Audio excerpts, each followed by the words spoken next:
लेकिन एक बात सत्य है, बगैर राम जी के जीवन भी पूरा नहीं है। राम जी के बिना जीवन पूरा हो ही नहीं सकता। कोई भी काम हो गया, अचानक आपके ऊपर संकट आ गया, राधे राधे जय श्री कृष्ण हर हर महादेव बाद में निकलेगा, सबसे पहले क्या आएगा?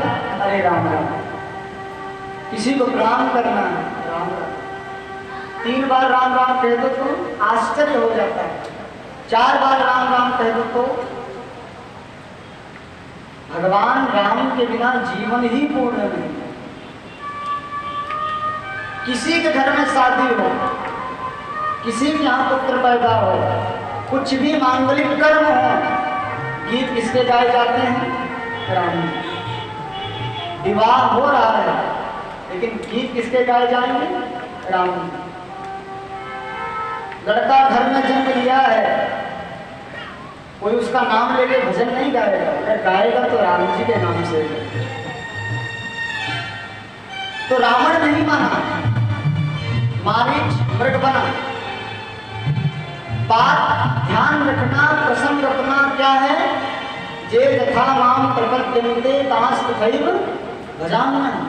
जो मुझको जैसा भजता है उसको मैं वैसे भजता हूं। रावण ने नकली सोने का मृग ले जाकर के राम जी के सामने भेंट किया।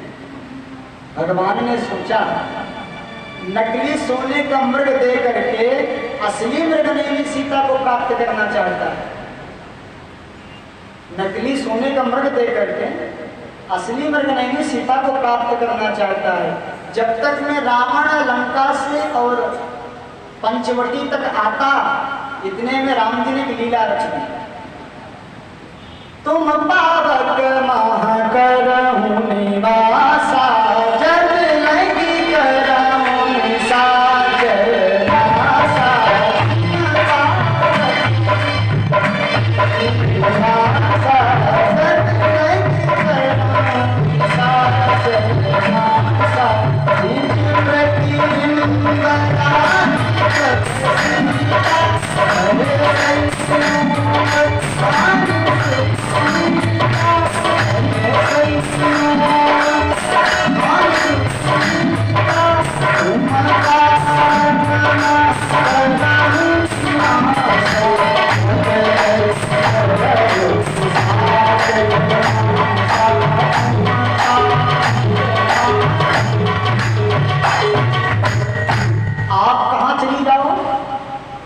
सीता जी को राम जी ने कहा तुम पावक।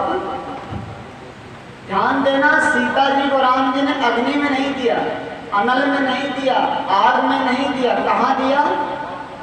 पावक। और पावक माने होता क्या है? आग ही तो होती है, पावक माने आग। किशोरी जी को राम जी ने कहा आप अग्नि में निवास करो, तुम पावक मह करहु निवासा। कब तक? जब लगी करो सीता जी अग्नि में गई, निज प्रतिबिंब राख तब सीता, तैसे ही रूप खान सुनीता। किशोरी जी का एक बिंब रह गया। अब रावण आया, सीता जी कौन है?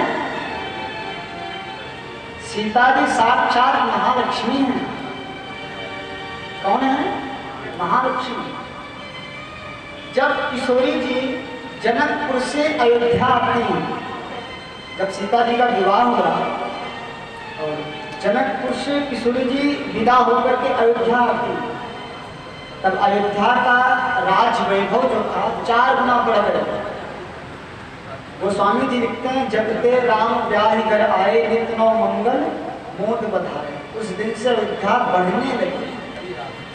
और जब वही सीता लंका गई है, लक्ष्मी का 2 रूप है, एक लक्ष्मी और एक अलक्ष्मी। जब घर में लक्ष्मी आती हैं तो सारे सद्गुण आते हैं। और लक्ष्मी जी का वाहन क्या है? उल्लू। उल्लू है भैया। लक्ष्मी की कभी अकेले पूजा करो ही मत, शास्त्र आज्ञा नहीं देता। लक्ष्मी जी की कभी अकेले पूजा नहीं करनी चाहिए। यदि लक्ष्मी की पूजा हो, भगवान के साथ हो, क्योंकि जब भगवान के साथ लक्ष्मी जी का पूजन होगा तब भगवती लक्ष्मी गरुड़ पर बैठ करके आएंगे। और गरुड़ कौन है? वेदात्मा विहगेश्वरो जवनिका माया जगन मोहिनी। गरुड़ जो हैं वेद रूपी वृक्ष में रहने वाले पक्षीराज हैं। जब नारायण के साथ लक्ष्मी आएंगी तो घर में सारे सद्गुण आएंगे। और जब लक्ष्मी उल्लू पर बैठ करके आएंगी तो आपको उल्लू ही बनाएंगी। रावण के यहाँ जब गई हैं, गोस्वामी जी लिखते हैं, काल रात्रि निश्चर कुल केरी तेरी सीता पर प्रीति घनेरी। मंदोदरी ने बार बार मना किया, सीता सीत निशासन आई। ये सीता राक्षसों के लिए काल रात्रि बन करके आई, आप इनको लौटा दो। जब लक्ष्मी आती है तब सद्गुण आते हैं। जिस धन के आने से घर में यज्ञ हो, पूजा हो, पाठ हो, दान हो, सेवा हो, वो समझ लो लक्ष्मी है। और जिस धन के आने से होटलिंग बोतलिंग शुरू हो जाए, मनमाना खाने पीने लग जाओ, समझ लेना अलक्ष्मी आई है। तो जब तक तुम्हारे घर का सर्वनाश नहीं करा देंगे तब तक अलक्ष्मी नहीं आती है। सीता जी चाहती तो हनुमान जी के साथ आ सकती थी, लेकिन अलक्ष्मी का स्वरूप है कि जिस जगह पर जाती हैं जब तक संपूर्ण विनाश नहीं करवा देती तब तक अलक्ष्मी नहीं हटती है। तो कहने का भाव है कि रावण ने भगवान से चतुराई की, नकली सोने का मृग दे करके असली सीता को प्राप्त करना चाहा। तो भगवान ने नकली सीता दी, असली सीता नहीं दी।